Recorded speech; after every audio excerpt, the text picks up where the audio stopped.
Hey guys, it's Hink here. So as you all know, like AI is all the rage, okay? And people use ChatGPT to revolutionize their work. Personally, I'm not a fan of AI. I'm not a fan of ChatGPT. And even though there's a lot of people actually, even in these blogs that you can tell regurgitate ChatGPT, and I'm not really intentionally throwing shade, but it's never been something that I've liked to use just because I don't think it's original. But regardless, I did want to see what would happen if I typed into ChatGPT, how can I make my penis bigger? I'm going to go over the response that it gave me, the good, the bad, and the holy crap, I can't believe it said that. All right, guys, so let's get into it, okay? So first it says it's important to approach this topic with a realistic expectation and an understanding that many claims regarding penis enlargement might not be scientifically supported. This is still largely the wild, wild west, and even some of the other like thought leaders, if you will, in this sphere, very few of them actually have like real evidence-based practices, okay? Now, there's only but so much evidence and scientific research in like the, penis enlargement community, but whatever, call me cocky, but without a doubt, I have the best use of it in my opinion, whether it be from animal models or from human models. But they do hit on a key point, and this point is emphasized quite a bit actually, realistic expectation, guys. I made a whole video about realistic expectations,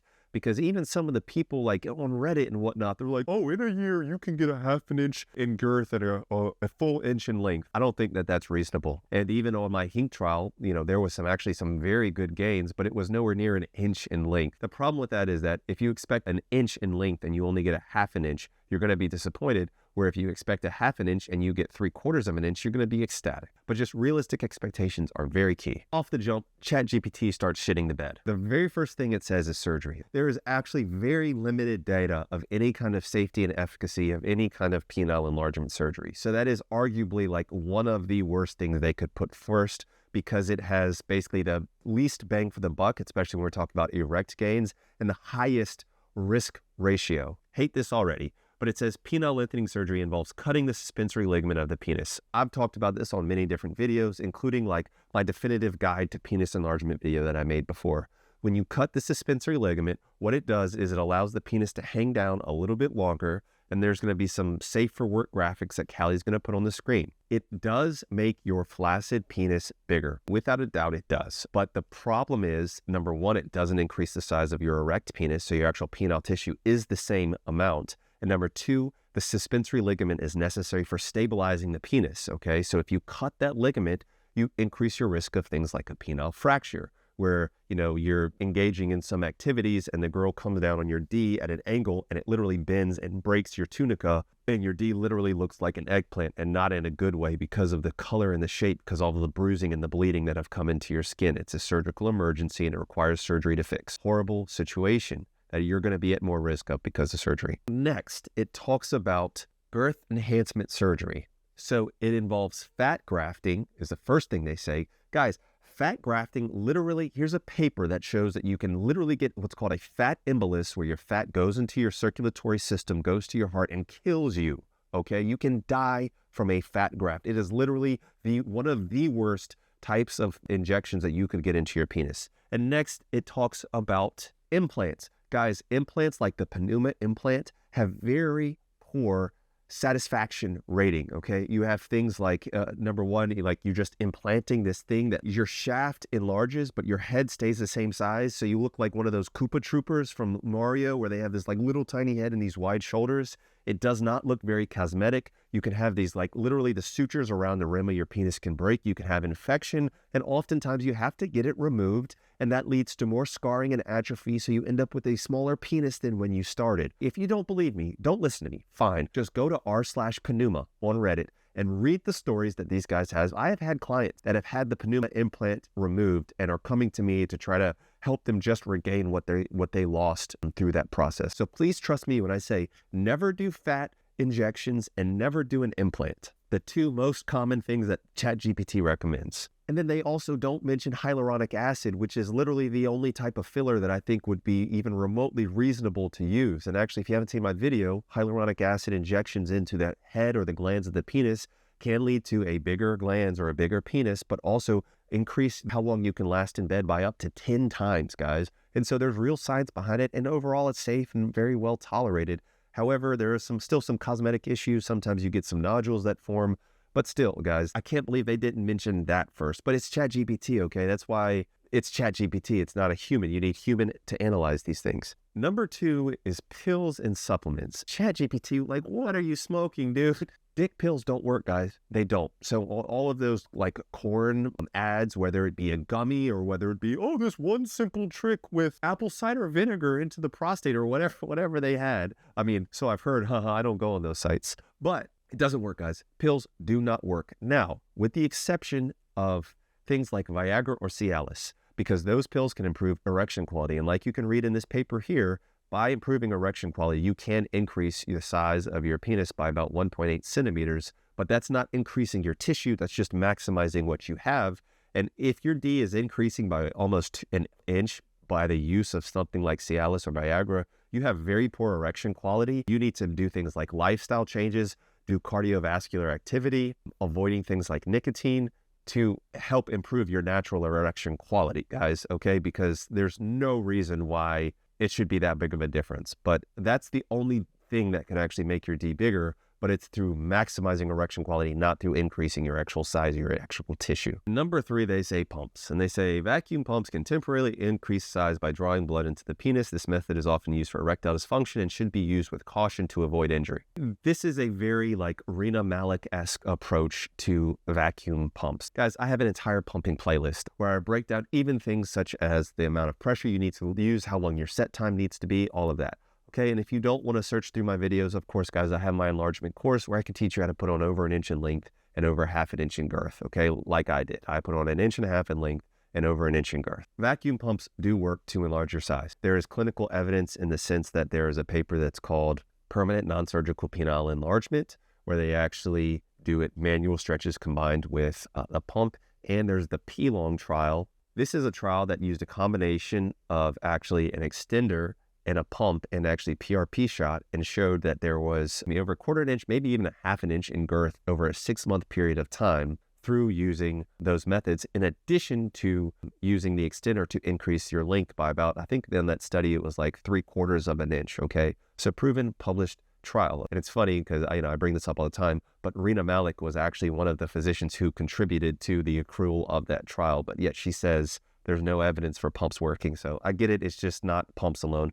But regardless, guys, pumps work, and overall, they're very safe. I think I only have one person who's injured themselves directly from over pumping, and that was a guy that was using an auto pump, and the pressure in the pump went from like 0 to 14 like that. And that rapid change is what caused the problem. So I guess in one sense, I'm glad that they put pumps actually towards the top, but they don't mention the appropriate mechanism of action as far as dilating the chambers of the penis. And they also don't include any of the data. They said that as always, the data is very limited. It's actually not that limited for pumps, especially when we're talking about including animal models like the rat studies that I've talked about before. Number 4, exercises. So they say jelqing, a manual stretching exercise that some claim can increase size. However, there's little scientific evidence to support its effectiveness and can lead to injury if done incorrectly. Listen to me clearly. Like, I almost want to take off my mask and look you in your eyes so you hear me.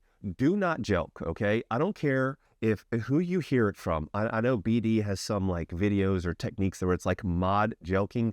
Any kind of jelqing is dangerous. Yes, guys, BD is my partner. I trust him. I love him, like truly, almost like a brother at this point. Do not jelq, okay? You don't want to take my word for it. Here is a client. From the time I'm recording this video, this was basically like 1 or 2 days ago. And he talks about how he injured himself through mod jelqing, okay? It's like, oh, jelqing is dangerous, but if you mod jelq, it's okay. Don't jelq at all. Don't do it. Obviously, this is a redacted message, but you can, if you're curious, pause the screen and read what he did, mod jelqing, and how he injured his D. And now he's having to go through my coaching platform, patreon.com/DocHink, to help me coach him how to recover his lost function and the damage that he did from jelqing. Do not jelq, guys. It is dangerous. Do not jelq. If you hear of anybody jelqing, tell them not to jelq. Hink, I jelqed, and I've done it for 2 years, and I haven't had an injury. Well, good for freaking you. That doesn't mean it's safe, guys. There's guys who drive around without seatbelts on and have never gotten into an accident, and they've never died. But it doesn't mean that driving around with a seatbelt on is safe, okay? So use some common sense. And just because you didn't get injured yet doesn't mean that it's safe. Number 5, weight loss. This should have been number 1, 2, 3, 4, and 5. And once again, guys, I know that the topic of weight loss can be like triggering for some guys. I get it. At the end of the day, guys, it's calories in, calories out. They mention ChatGPT that by reducing body fat, especially in the area of the pubic, it can make the penis appear larger. This doesn't increase size, but it can improve appearance. So it's not actually true. The increased size of your visible penis will increase because you no longer have, an inch, 2 inches of fat pad covering the base of your D. You literally have more visible penis. Your D is going to look bigger and it's going to feel better and bigger. And of course, proportionally, because you don't have all that excess fat and all of your limbs, your body, your stomach, all of that is getting smaller. Meanwhile, your D is staying the same size. You are going to proportionally look bigger, okay? Don't believe me, guys? Look at the picture of this guy. Now, I know this isn't scaled exactly correctly. And yes, I just found this random dude on the internet. But look at the size of the phone in his hand. It's the same size in both pictures. And if anything, the phone is actually at a different angle where it makes the phone look bigger. But look at that phone proportional to his body, guys. That phone looks way bigger when he's smaller, even though the phone hasn't changed size, but because he proportionally has gotten so much smaller. If you're interested in getting a bigger penis, you need to focus on diet and weight loss before you try these things like pumping, manual stretches, heaven forbid something like jelqing or surgery where you could literally permanently damage yourself. I literally sell an enlargement course, and I'm telling you, don't buy my course. Try to lose weight first. That's how passionately I feel about this. I'm not saying you need to get down to 10% body fat or get shredded with a freaking six-pack. I'm saying, hey, if you're 150 pounds overweight, maybe try to get down to 30 pounds overweight or 50 pounds underweight, or just make some progress. It's not that hard to get up and move and diet and exercise, guys. I know you get tired of me saying that, but I don't get tired of saying it. If it's something I can do, yes, I have been blessed with better genetics as far as my fat loss and distribution. But then again, guys, I also fast for like literally 36 hours at a time while doing 2 hours of fasted cardio in order to lose weight. So if I can do it, you can do it.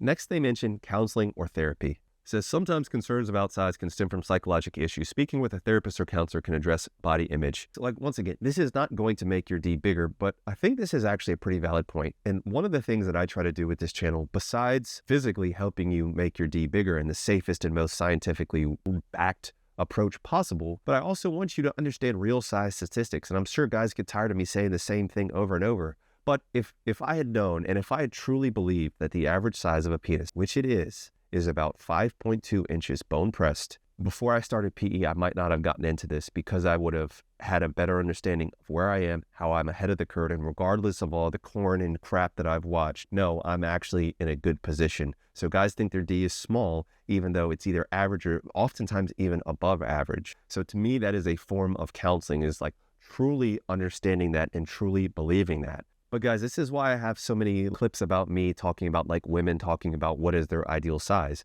because you're not going to believe it for me and you think that I'm just like cope maxing, if you will. So I literally have people like the sex therapist talk about like what is their ideal size, what is big to them, like how women oftentimes have the worst sex with men that are more well endowed. Guys, like understanding what is reality separate from what social media. Don't let social media tell you how to think and feel. Don't let the liberal media tell you how to think and feel. They're going to inundate you with all these like massive. I had a client of mine on Patreon tell me about how he was watching some show, the Menendez brothers show on Netflix, and there's a shower scene in the jail. And of course, it's just big old floppy flaccid ding dongs like hanging around. And that stuff will mess with you if you're not aware of how that's getting pushed on you. And heaven forbid, of course, like the whole pornography industry. So next, guys, it talks about healthy lifestyle. Basically, can help maximize your sexual function even if it doesn't increase size.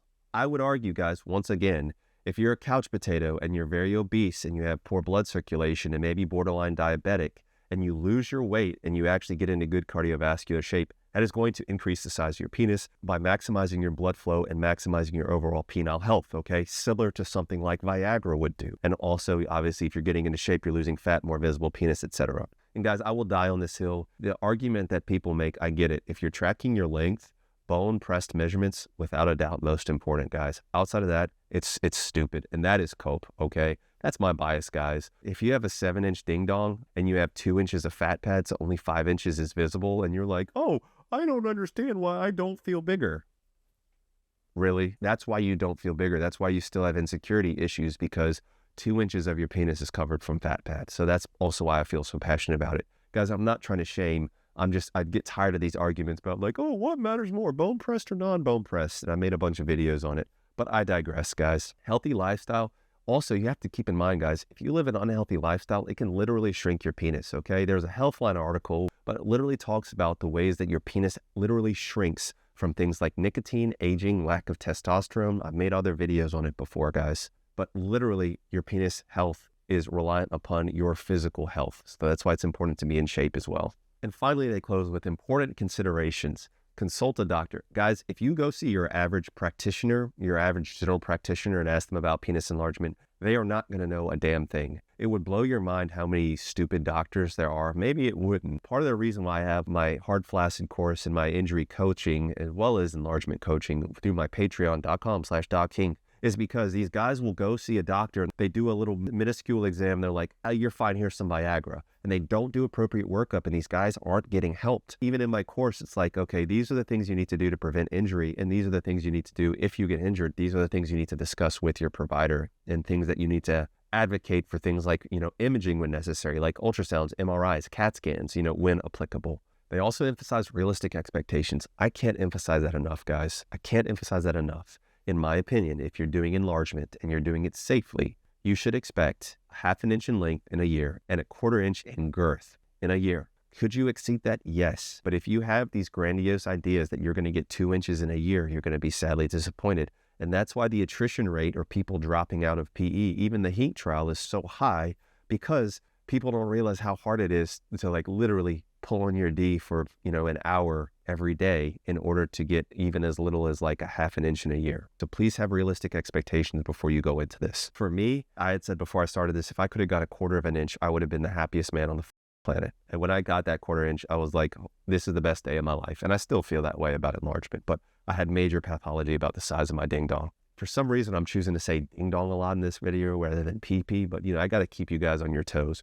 Oh my God, you're a doctor that says pee-pee and ding dong to describe a male phallus? Yep, I am, allegedly. The biggest glaring omission, the one thing that they don't mention that there's actually very clear evidence for, and even you have urologists say, yes, there's clear evidence that extenders work, is extenders, guys.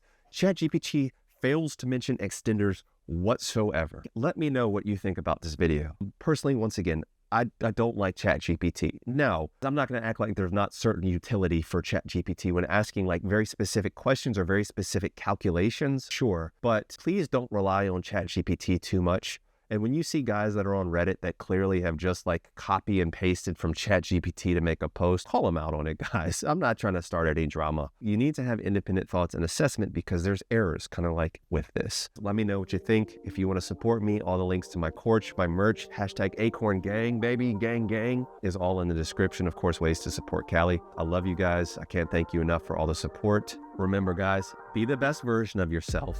There's nothing wrong with self-improvement, and you are enough just the way you are. All right, guys, peace and love. Dr. Hink got the plug on the health, yeah. Got you thinking about your wealth, yeah.